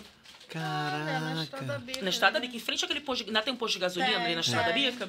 Em frente ao posto, aquela casa da esquina. Olha. E aí ela foi, me botou no quintal, com muito cuidado, muito cuidadosa, meu pai ali comigo. E ela foi falando pra mim. Aí ela falou pra mim, você sabe que você é filha de Xangô? E eu já sabia, porque tudo quanto é lugar, gente, nessa fase, assim, desses... Teve uns 4, 3 anos que eu tava muito com a mediunidade aflorada, né? Todo lugar que eu ia, já tava no ônibus, a pessoa falava pra mim, você sabia que você é filha de Xangô? Eu não fazia ideia de quem era Xangô. Mas eu falava, agradecia, né? Eu falava, sim, sim. Obrigada. E Não, quando ela sou filha do Fumaça. Sou filha do Fumaça, Xangô. Meu pai era de Xangô também, né? Então você era filha de Xangô. Era filha de Xangô, literalmente. Porque a gente fala que o nosso orixá é a gente na terra, né? É a gente ancestralizado, né, aqui na terra. Então, a gente fala que a gente representa o nosso orixá na terra. Então, literalmente, eu era filha de Xangô. Como é que eu vou saber de quem é sua filha? Aí Jogar. você tem que jogar búzios, tem que ser iniciado, que aí tem isso também. E também Até não só- você ser iniciado, você não tem certeza. Olha aí. Até você ser iniciado, você não tem certeza. Porque, por exemplo, eu mesma, né, quando eu já estava no terreiro um tempo, já estava há anos, fui ser iniciada, meu pai ficou na dúvida, né? Porque o que acontece? Quando você está perto de ser iniciado, pode acontecer muita coisa. Então, você pode ser, por exemplo, nos jogos e tudo mais, aparece um orixá predominante, que é aquele que te protege, está mais próximo, mas até você ser iniciado, tudo pode acontecer. Quando inicia, é que aí tem os rituais em que você vê aquele orixá que chega na hora. Mas eu, por exemplo, tinha Ogum, muito próximo também, que faz muito parte da minha vida. né? Tinha Iroko, que é um outro orixá que a gente fala pouco aqui na diáspora, aqui no Brasil, né? Que é o orixá do tempo, Iroko, que é representado por uma árvore frondosa, que também chegou a ter uma dúvida, mas foi Xangô mesmo.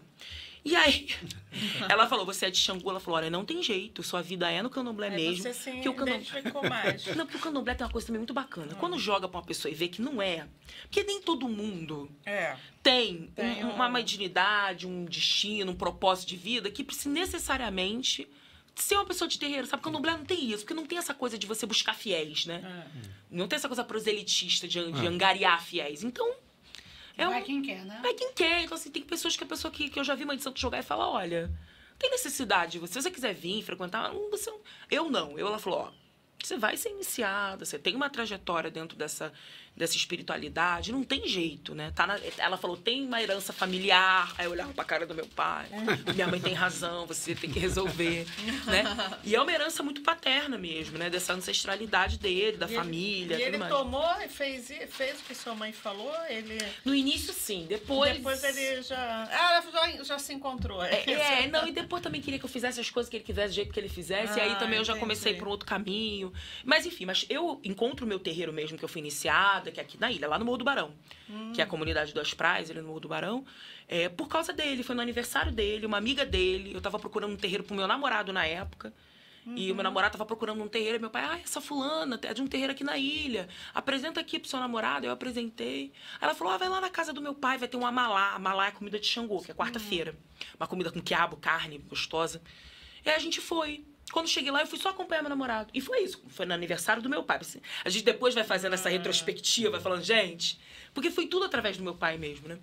E aí, eu chegando lá nesse amalá, Xangô tava, né? Meu pai de santo lá jogando, né? Nos pés do orixá, jogava um orobô, que é uma semente africana que joga pra Xangô. Jogando ali a semente, fazendo o jogo e tal, o oráculo. O orixá queria falar comigo. Aí eu falei, não, menino, tá alguma coisa errada, tá enganado ele. Eu vim aqui pra acompanhar o fulano, é o fulano que tá procurando. É ele, hein? É ele aqui, ó. É ele aqui. Eu toda de preto, toda errada, que eu não fazia a menor ideia. Eu não sabia como é que tinha que entrar no terreiro. Eu fui toda de preto, de macaquinho. Eu me lembro que eu cheguei no terreiro, o pai disse, não, vou te dar uma saia pra você botar. Eu, tá bom, aí botou uma saia. E era ele falando que eu era bem-vinda, né? E aí eu fiquei lá anos da minha vida, né? Legal. E fui iniciada lá, em Xangô, que é o mesmo orixá do meu pai. Enfim. Eu acho interessante porque eu tô ouvindo você falar aqui e toda a tua trajetória foi uma trajetória, de certa forma, de tentar se identificar e ter uma resistência e você dar continuidade. Tem uma formação, né? Que ela é hoje, né? Dessa resiliência suburbana. Eu não gosto muito de ficar usando isso, porque senão a gente fala só como se a gente só estivesse tomando porrada a vida inteira e resistindo. Também nós somos ativos, a gente está aqui propositivos, a gente está aqui trazendo atuando nas frechas, mas atuando de forma certeira também. Sem dúvida. E eu acho muito importante ouvir você falar, porque, de certa forma, ajuda a gente a pensar, a refletir, a se identificar e a buscar outros caminhos. Mas eu acho que o seu maior caminho, e aí eu posso estar enganado, mas eu queria te ouvir nessa parte aqui já caminhando para o final. Sim. Foi um caminho de aprendizagem, mas muito de ensinamento. Porque você se propôs a entender e a passar tudo isso, mas também a dividir esse conhecimento em vários âmbitos, em várias partes dele, com os suburbanos a partir do teu lugar social, mas com o mundo, né? Eu acho muito bacana a forma que você se identifica como professor, assim, né? Essa ideia de ser professor, todos nós aqui somos, mas eu acho que tem uma missão aí. Posso estar sendo numa visão meio utópica, assim, meio romântica, mas eu acho que a gente tem uma perspectiva de que a gente tem que doar. Que a gente, se o que a gente aprendeu, meio vovó Maria Joana, né? Se a gente não é dono de nada, o que a gente herdou, a gente tem que passar adiante. E eu acho que você tem isso na tua missão como escritora, na tua missão como intelectual, na tua missão como, né, alguém que estuda e conhece a religiosidade, a cultura, a herança afrodiaspórica. Muito, é aquela coisa, vou aprender a ler para ensinar meus camaradas, né? Então, tinha muito essa perspectiva. Eu, quando criança, eu botava as bonecas tudo assim na sala, as bonecas tudo sentadinha e dava aula para as bonecas. Então, isso é uma coisa de memória, assim, que eu botava as bonequinhas, aí minha mãe me deu de presente um quadro, uma miniatura de quadro negro, né? Aqueles quadros pequenos. Eu ficava com giz e eu dava aula para as bonecas. Então, assim, essa coisa da docência, do serviço através da palavra, né? É uma coisa que me acompanha ao longo da vida. E o terreiro, eu acho que foi ainda mais propositivo nesse sentido, né? Porque quando eu chego no terreiro, uma das coisas que Xangô me diz na minha iniciação é: você tem um destino de serviço, né? Você precisa servir as pessoas, você precisa dividir o que você sabe com as pessoas, porque dividindo você também vai aprender muito, né? Então, a sua capacidade de aprender vai estar diretamente ligada à sua, né, disponibilidade da partilha e do ensino, né? Então, isso para mim foi muito marcante. Então, por exemplo, quando eu chego no meu terreiro, por exemplo, tinha muitas crianças que... Meu terreiro fica numa favela, né, numa comunidade que tem suas, né, com muita gente potente, mas também com muitas vulnerabilidades. Dentre elas, tinha a questão da evasão escolar, né? Dessa dificuldade também, muitas vezes, de ver a escola como uma possibilidade interessante, né? Então, a escola, enfim, né, com todos os limites que tem, muitas vezes, de não ter uma alfabetização completa. Então, tinham, por exemplo, crianças, sei lá, de 9 anos, na 3ª, 4ª série, que não estavam praticamente semi-analfabetas. E aí, o meu pai de santo, ele é muito sincero pra mim. Eu entro no terreiro quando eu já tô na faculdade. Meu início na faculdade, meu início no terreiro. E ele fala pra mim: não faz sentido eu ter uma filha de santo que tá fazendo uma faculdade e eu ter filho de santo que não sabe ler e escrever. Caraca. Ele falou: isso não pode acontecer. Isso é uma comunidade. Se tem alguém que conseguiu, por vários motivos, e aí é isso mesmo. Tive muitas coisas difíceis na minha vida, mas muitas coisas importantes. Tive uma mãe que lutou pra caramba. Minha mãe fez tudo o possível pra investir na minha vida, né? Eu falo que eu fui sonhada, né? Eu fui sonhada, literalmente, assim, eu fui sonhada. Fui uma criança sonhada, né? Que essa mãe fez de tudo pra poder estudar, pra eu poder, né? Eu trabalhava também, sempre trabalhei desde criança, mas trabalhava, mas consegui estudar. Minha mãe que não trabalhava pra me sustentar, trabalhava pra ter um pouquinho mais de dinheiro, né? Pra aquelas coisas, né? Gostando do meu papel, minhas canetas, minha calcinha, minha roupa, né? Aquelas coisas. Mas a minha mãe levou isso aí sozinha, né? De forma muito, assim, batalhadora mesmo, né? E depois tive meu pai, que também, quando eu começo a conviver com ele, luta muito por isso. Então, tô ali dentro de um ambiente familiar que, de alguma maneira, as pessoas, elas investiram em mim. Então, eu tive investimento. E aí, meu pai de santo fala: cara, você teve investimento. Tem pessoas que não têm. Não tem essa estrutura, não tem essa possibilidade, não tem essa oportunidade, né? E aí não faz sentido eu ter uma filha aqui que tá vindo da faculdade pro terreiro e ter um menino de 12 anos, 15 anos que não sabe ler e escrever. E ele fala: a gente tem que fazer alguma coisa. E aí a gente começa a fazer dentro do terreiro aulas de alfabetização. Caraca, que incrível, cara. Que era meu pai de santo incrível, né? Rogério de Xangô, já é meu ancestral, já faleceu, né? Pai Rogério de Xangô. Meu pai era incrível, porque meu pai tinha essa visão muito importante sobre o que é, de fato, essa herança africana. Né? Então, ele falava: essa herança africana que a gente tem, essa marca desse continente africano na nossa sociedade brasileira, na nossa vida, na nossa existência. Meu pai não era um militante, meu pai não era uma pessoa com letramento racial no sentido da escolarização e da instituição escola. Mas ele era um cara extremamente sensível, extremamente inteligente e, de fato, um pai de santo, né? Uma liderança religiosa. Então, ele falava assim: ó, uma das maiores heranças que a gente tem é comunidade. E os valores, quando a gente olha hoje, para os valores que a gente tem no subúrbio, eles estão muito marcados por essa herança afrodiaspórica. Porque é o cooperativismo, o comunitarismo, né? A corporeidade, o corpo pra gente chega primeiro, né? O nosso corpo se manifesta trazendo cultura, gerando economia, né? Trazendo conhecimento, né?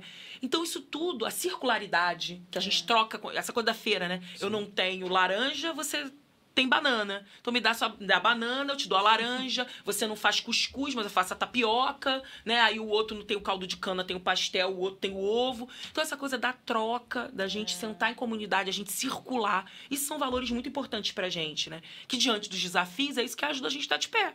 Né? Nossa inteligência e nossa capacidade de troca, né? Então, o meu pai de santo tinha muito isso. Ele falou: cara, esses são os valores dessa África, né? Que não é um valor de pilhagem, de saque, de roubo, mas um valor de vamos construir juntos, coletivamente, nessa sociedade, e lidar com isso. Então, acho que isso marcou muito esse meu lugar da docência e do ensino, né? O Pedro II também foi um colégio muito importante, porque eu tive professores negros brilhantes, que foram muita referência. Então, eu decidi fazer história por causa de um professor, que era o Célio Generoso, que era meu professor de história do ensino fundamental, também já faleceu, né, que foi um pai na minha vida. E o Célio tinha muito isso. Ele falava assim: cara, a gente tem uma missão como professor enquanto gente preta, assim.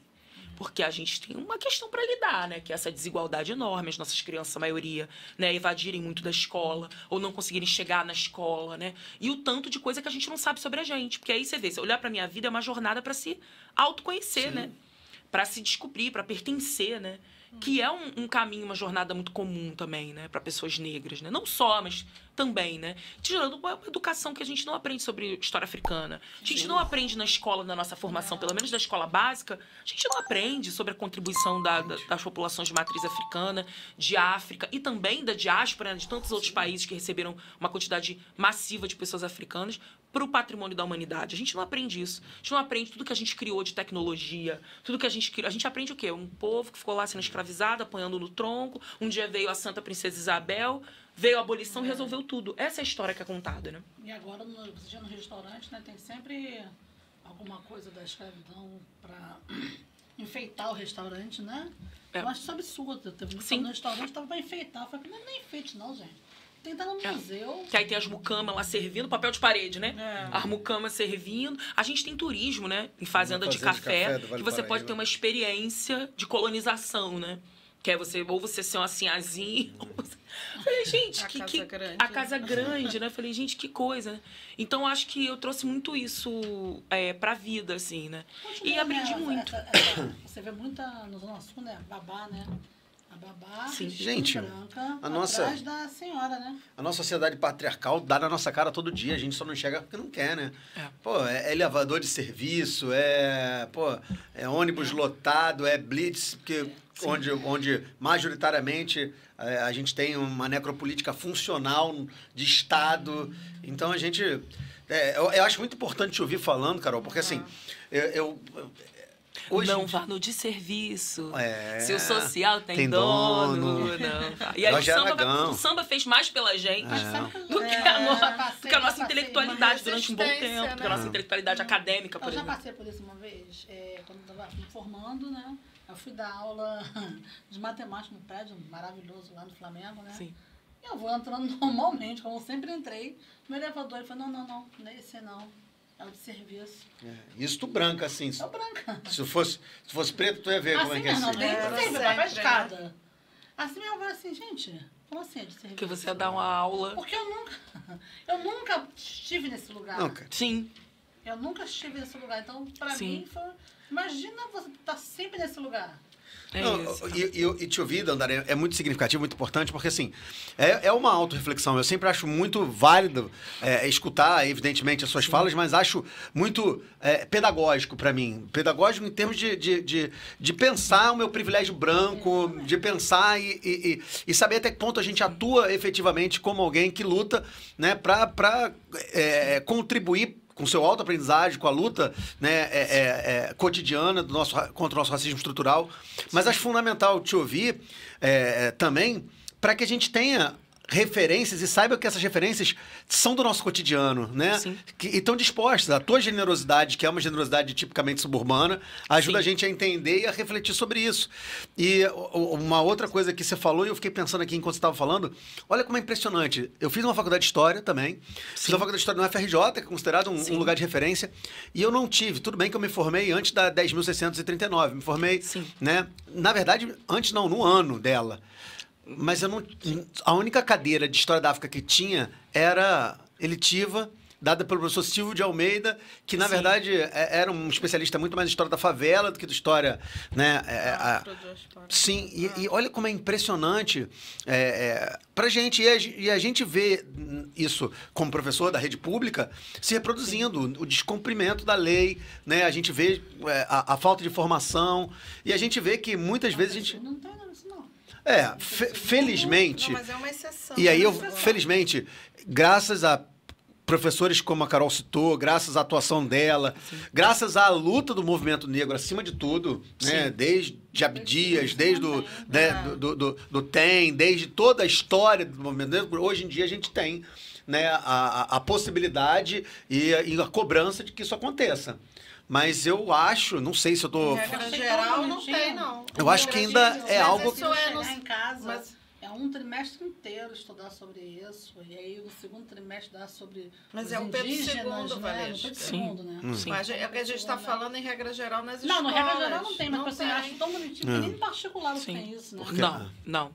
E eu, por exemplo, entro na faculdade, já tinha 10.639 e eu também não tive. História da África era também eletiva. Caramba. Era eu fiz UF, Universidade Federal Fluminense. Era obrigado, mas era eletiva. Era uma eletiva. E depois, quando eu tô acabando a faculdade, ela se torna uma obrigatória e entra no currículo, né? Mas era uma história da África também, que é muito descolada do Brasil. Eu também tenho incômodo com isso, né? Porque muitas vezes eu acho que é importante, sim, a história da África, mas também tem uma história que é como que essas pessoas africanas, escravizadas e livres, impactaram a formação do que a gente chama de Brasil. Porque está diretamente, a nossa língua, né? Outro dia eu estava conversando com a Helena Teodoro, outra professora que, né, era amiga do meu pai, me incentivou profundamente. Helena, por exemplo, falou, a gente tem 2.500 palavras banto na língua portuguesa.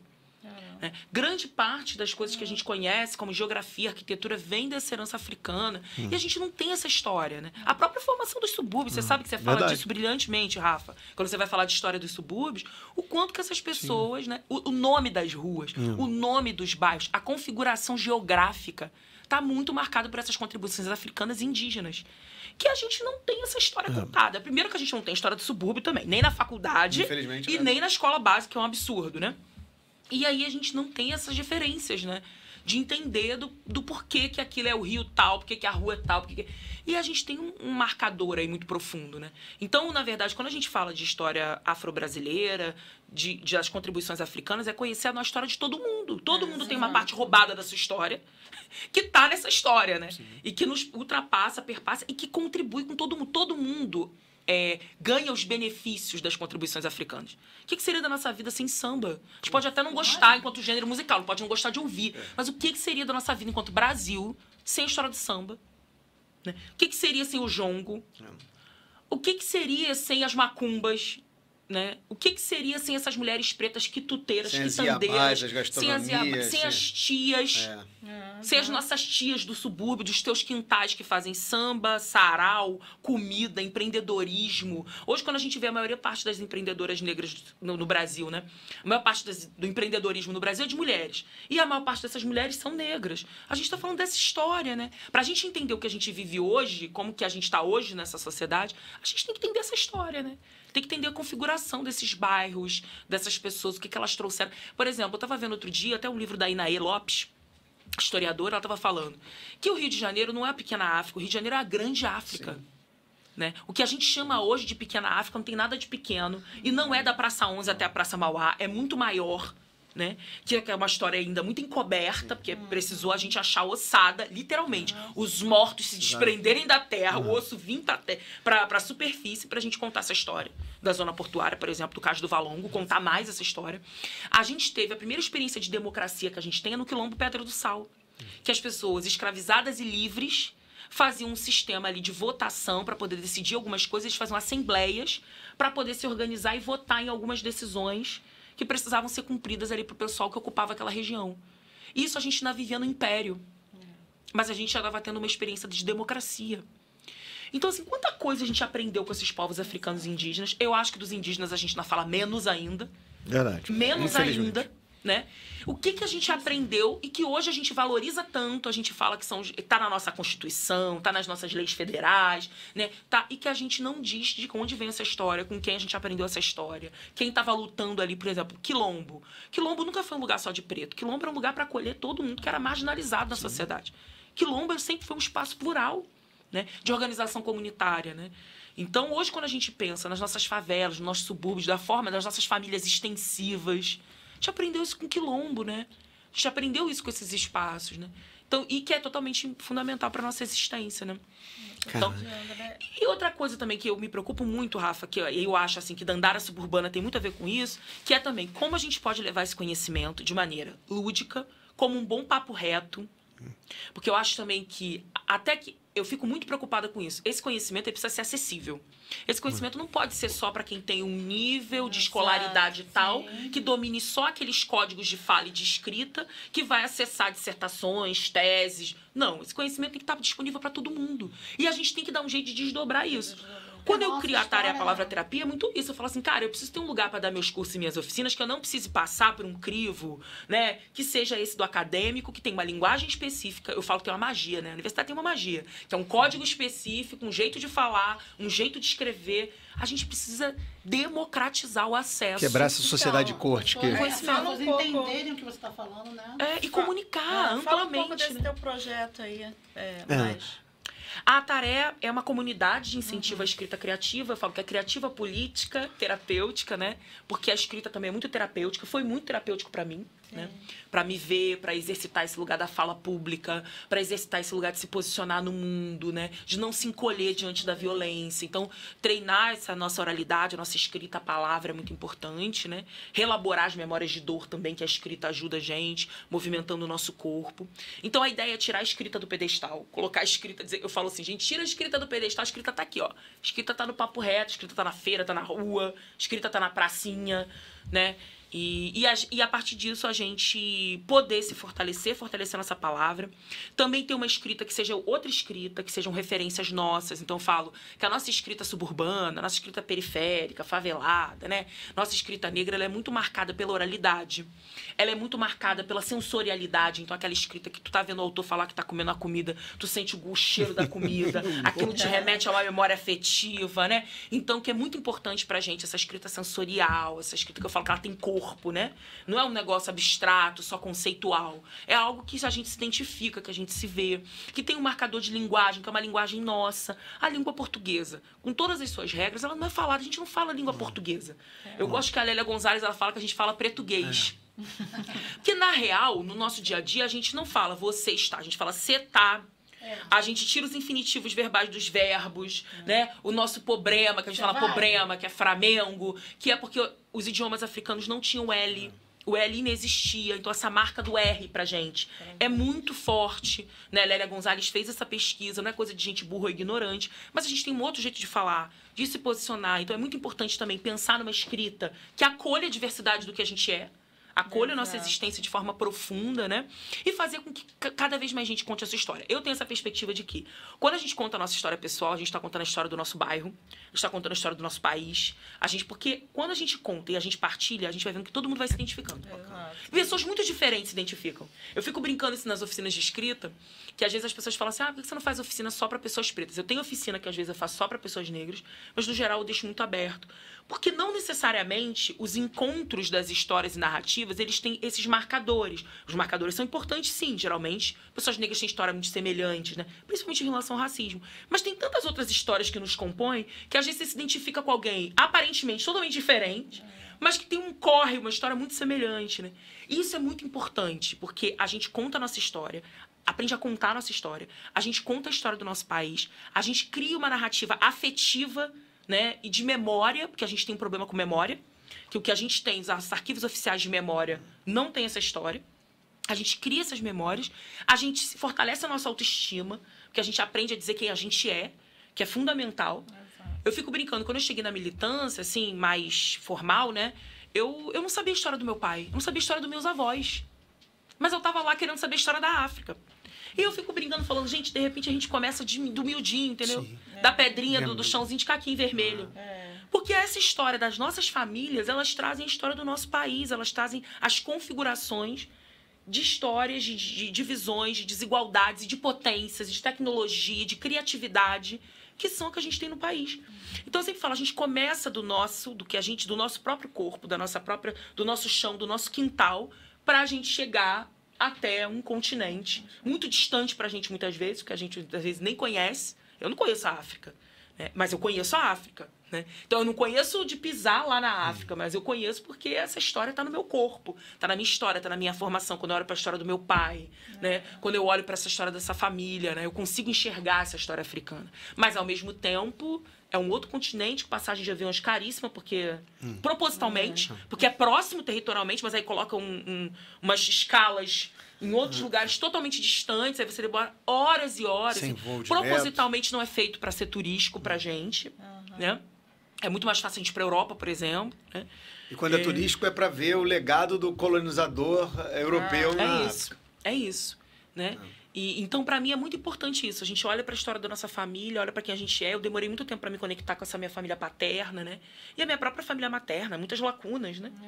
A gente não aprende a contar a nossa história, a gente não faz isso, né? Eu ficava olhando minha mãe. Toda vez que minha mãe queria contar alguma coisa da história dela delicada, ela escrevia uma carta, por exemplo. Assuntos que para nós mulheres são muito relevantes. Abusos, violência sexual, né? E aí, quando vai ficando naquela idade... 15 anos, nessa preocupação das mães por não quero que a minha filha passe pelo que eu passei. Como que a gente aborda isso? Ainda é tabu, é muito difícil, né? Muito difícil que passa por dor, muito difícil que a sociedade que não tem educação sexual, né? Não tem, e isso é perigosíssimo, porque a gente, quando é criança, a gente nem sabe o que é, a gente não sabe nem o que configura um abuso.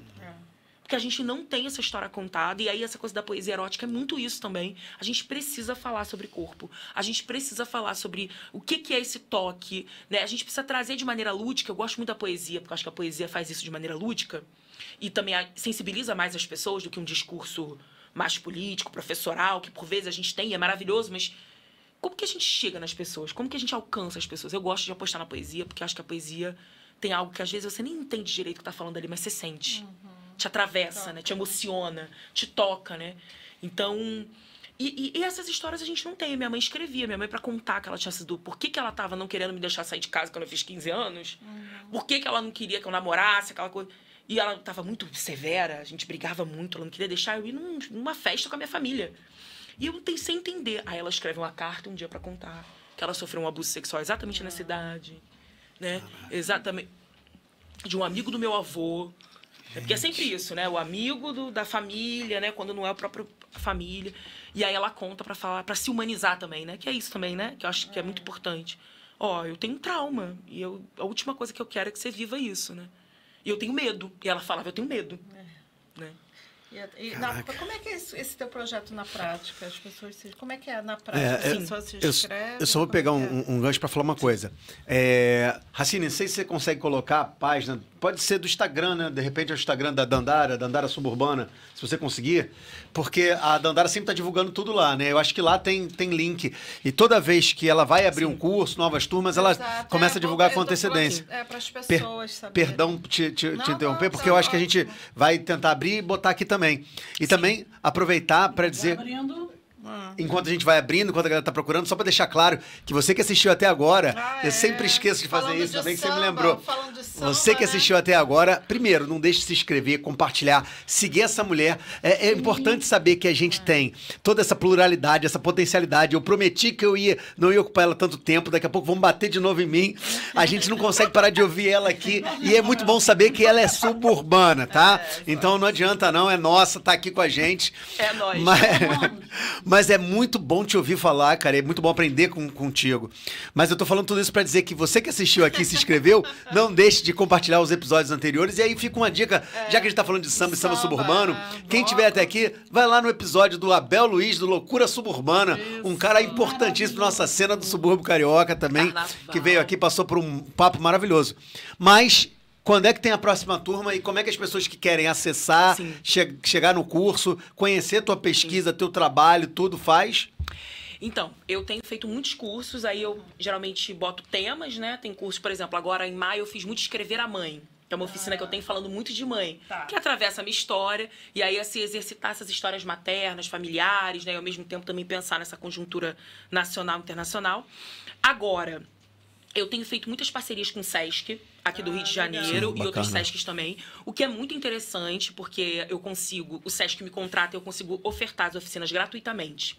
Isso pra mim é muito importante, Rafa. Sim, claro. E porque é essa coisa de você poder a troca, né? fazer um serviço público, né? Poder e ser remunerada por isso, que também é importante pra gente, que é o nosso trabalho. Fundamental. É o nosso trampo, né? Então, por exemplo, eu não sei quando o episódio vai ao ar, mas eu vou fazer 2 oficinas aqui na biblioteca do Cocotá.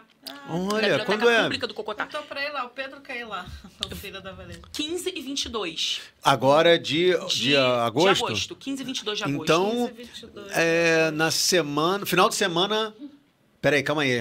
A gente tá segunda-feira, dia... matemática é um problema. Quinta-feira. Então vai ser quinta-feira agora. E a outra quinta. E outra quinta. Pô, então vai dar pra pegar, não deixa não deixa de comparecer. Dia 15 e... 22.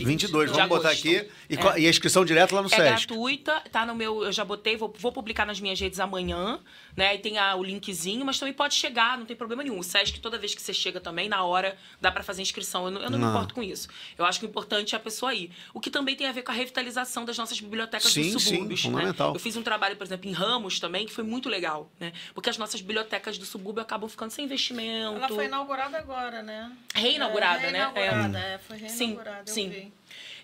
Eu vou fazer também um trabalho em Nova Iguaçu, lá Pô, com o que Sesc bacana. Nova Iguaçu, mas lá vai ser numa escola pública, né? Então tem esse público da escola, né? Que também é muito importante pra mim. Eu gosto muito de estar no chão da escola, né? Para essas crianças e adolescentes, né? Esses são os trabalhos mais próximos e sempre vou divulgando lá na página também, pra quem quiser vir e fazer. Racine conseguiu achar, Racine? É porque tem que Tô aqui. logar, né, Tem que logar Racine? aqui, ó. Ah, tá. Se conseguir, senão a gente esqueceu bota o link aqui de embaixo. deixar no ponto. Ah, a gente é fogo, não tem jeito. Arroba a Dandara Suburbana. Botando Dandara Suburbana já aparece. E o Ataré Palavra Terapia também tem a página, né? Arroba Ataré Palavra Terapia. Aí eu sempre divulgo lá os cursos, as oficinas, as aulas, tudo que tiver. Consegue logar aqui? Tudo que tiver Eu lá eu acho que consigo. sim, peraí. Opa, vamos lá. Aqui a gente faz ao vivo. Aqui a gente Faz faz ao ao vivo. vivo. E agradecer demais, assim, a gente tá chegando aqui no final, agora verdadeiro, ó, tá vendo? Eu prometi que a gente não ia demorar, não. Brincadeira.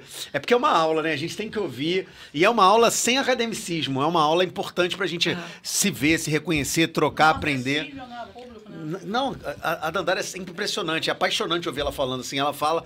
Eu só vou comendo e vou falar.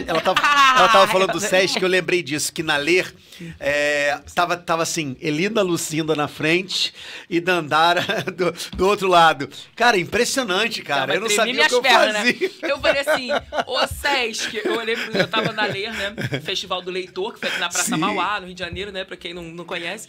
E a Elisa Lucinda tava dando uma palestra na frente de onde eu tava fazendo minha oficina. Aí eu falei pro pessoal do Sesc, né? Era até do Sesc Madureira, fui contratada pelo Sesc Madureira. Inclusive, tô pra fazer um trabalho lá em Madureira. porque Opa, Madureira, importante, Madureira é ó. importante.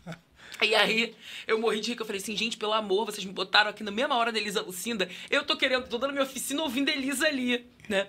Aí eles falaram, poxa, né, a programação é toda simultânea. Achei Não, muito mas bom. achei muito impressionante ver aquela potencialidade de ver os dois lugares cheios. Qual é o Instagram? O nome? Dandara Suburbana.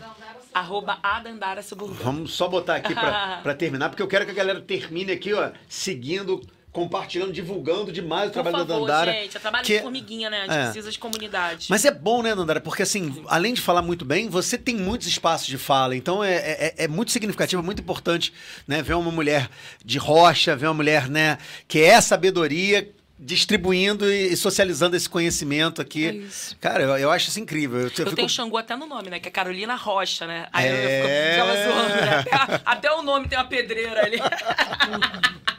E Silva, né, gente? Que, né, uma boa suburbana tem uma Caraca, Silva. Você também tem. Cara, Meu pai é família olha que Silva. coisa engraçada. Eu ia ter o Silva, minha mãe tirou o Silva pra falar que não combinava com o Matoso. Ia ser Rafael Silva Matoso.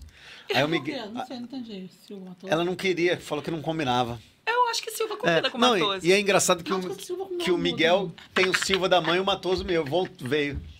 Silva o quê? Silva, eu acho que combina com tudo. Combina com tudo? Não, eu acho que combina também. As defensoras do Silva. Gente, estamos tentando, hein? Oi, Conseguimos? achamos. Conseguiu? Achou Aê, essa aqui é página, assim, cara. A gente, é. a Muito gente se obrigada, esforça e sai. gente. Vamos ver se vai rolar aqui, ó. Estamos tensos aqui para botar a página da Dandara, que eu quero ver se... Não, e é interessante também, porque assim, quando eu faço as oficinas de escrita, eu levo referências de livros, né? Que são importantes, mas eu levo samba, letra de música, vídeo, a gente dança, a gente canta. Então, é uma Que ideia horas mesmo é? de produção de escrita, leitura, oralidade a partir de várias referências. Que horas vai ser? Aqui na ilha vai ser, se eu não me engano, acho que das 18... Não, das 19 às 21. Bacana, dá para você. 19 às 21.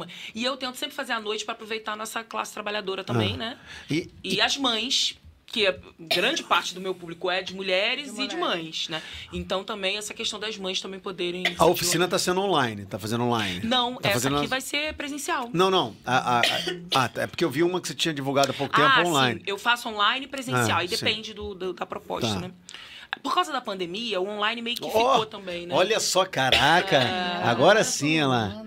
Gente, que foto linda essa aí em cima, hein? Quem é da Dandara Suburbana? Olha. Aliás, você tem umas fotos lindas. Quem que faz essa preparação, essas fotos maravilhosas que você está sempre postando? Ai, gente, tem um amigo meu também que é fotógrafo, que é o Maciel, né? O Maciel, ele é maravilhoso, lá da Cidade de Deus, e geralmente meus ensaios de foto eu faço com ele. Gente, olha cada foto linda. É. Vamos descendo, ver se a gente acha o curso aí. O último que eu fiz foi em São Paulo. Falando Olha muito que de lindo, toda Olimpíada mulher merece também. amar outra mulher. Olha, até a Bia apareceu. E a gente falando de mulheres, né? Bia, falei da Bia. É impressionante também, assim, duas coisas que eu acho impressionante. Primeiro, como é que a gente... Isso aqui foi no Império Serrano, ó, descendo mais um pouquinho. Eu fiz um trabalho lá no Império Serrano também com outras mulheres pretas maravilhosas. Desce mais um pouquinho pra gente, Racine, por favor. Olha lá. Roda de conversa. Caraca. Quem tem medo da mulher preta no samba e no carnaval. Linda também a arte, hein? Quem fez essa arte? Foi maravilhosa. Foram as meninas que organizaram, foi as meninas do Moça Prosa e da Rede de Mulheres Sambistas. Aí foi muito legal. E essa aqui foi um vídeo que eu fiz da última oficina que eu fiz. Ó. Dá uma descidinha. Tá? É vídeo? Dá pra entrar? É um Vê vídeo, se consegue entrar. Que foi em São Paulo. Mas Olha. Aí que não vai ser o som. Não. Foi lá em São Paulo. Eu fui pro Sesc Pompeia fazer esse trabalho em São Paulo. Legal. Caramba, tava cheia a oficina, hein? Tava Que bacana. cheio. Foi muito legal também a experiência lá em São Paulo. Agora, em setembro, eu vou para Salvador também, fazer um trabalho lá. Caraca, que incrível. E tinha... em roda. Eu gosto de sentar em roda, mas nem todo lugar tem essa configuração, né? Então, quando não dá, a gente faz uma roda depois também, né? Tinha a galera do rap também em São Paulo, boa pra caramba, né? Pô, que bacana que o trabalho tá rodando o Brasil, cara. Isso é fundamental. Tá rodando, estocando um pouco de jongo, muito bom. Aí eu boto o pessoal para ir para frente, não vai falar aqui na frente, né? A gente vai exercitar também esse lugar do se posicionar no mundo, né? Que lindo. É muito legal. Gente, ó, papo bom não dá vontade de a gente acabar. Eu confesso que eu ficaria mais tempo aqui, mas tô aqui me cobrando. Ó, aqui, Rafa, tua cara. A escola de quem não tem é a rua. Ó, fundamental, cara. Pô. A rua é a escola também. Pô, né? a rua é tudo, né? A rua é encontro. A gente precisa, né, aquilombar cada vez mais a nossa sociedade a partir, que nem você falou, nosso quintal, da nossa casa, da nossa rua.